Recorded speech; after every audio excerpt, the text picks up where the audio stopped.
and I am so happy to be here. And by here, I mean indoors. Oh my gosh, I live in San Diego. I'm going to die tonight. This is the end for me. I am a Christian, and I have read the Old Testament, so I think you are being punished for something. I don't know what it is, but you have some sins to confess. You've done something wrong. I know it's cold here because you're acknowledging it's cold.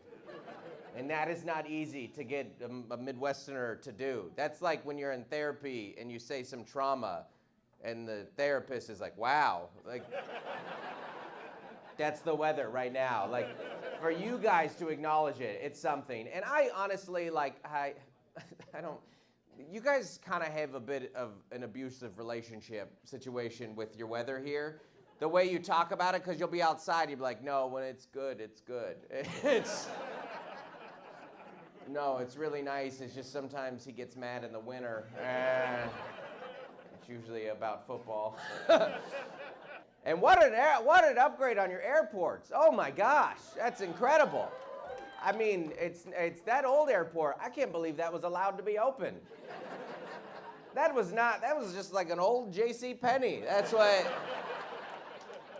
And this new one is fancy. That's quite an upgrade. That is, you went from Jackson to Patrick Mahomes in airports. That was quite a jump for you guys. Also, right here, Kansas City, the center of the football universe right now. I love it. I'm happy to be here. Yeah, you're a very football literate crowd. I like that. And you know, you've had quite a few months.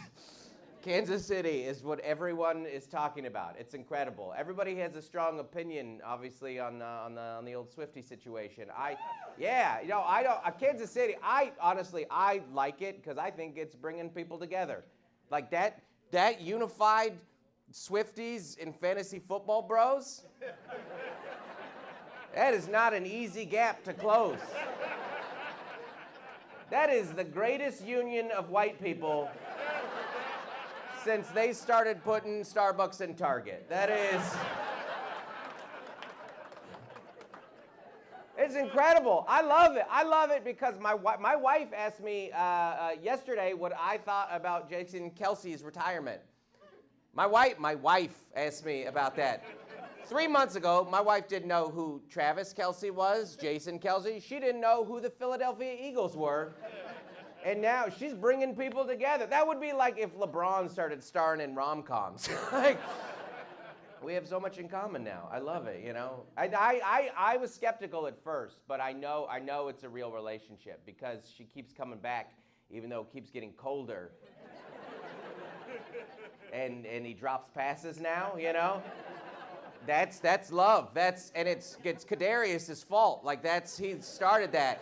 And that's true love when you put up with your husband's worst friend, you know, like when you're like, he's a bad influence on you, but I love you.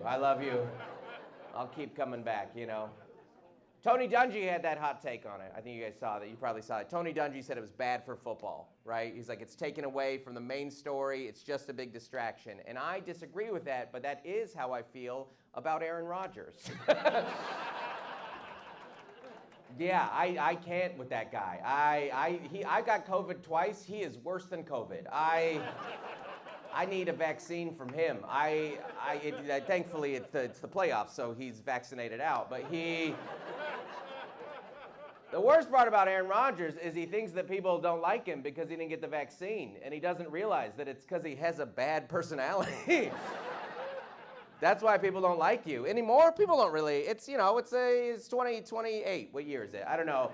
People are not like, a lot of people didn't, like there's multiple athletes that didn't get it, but he thinks he's like special, and you're like, no man, it's because you lied about it, and then you misquoted MLK, and then you compared yourself to Jesus. That's why we don't like you. That's impressive to offend that many groups simultaneously. That's what we call the discount double down. That's what that is. I like to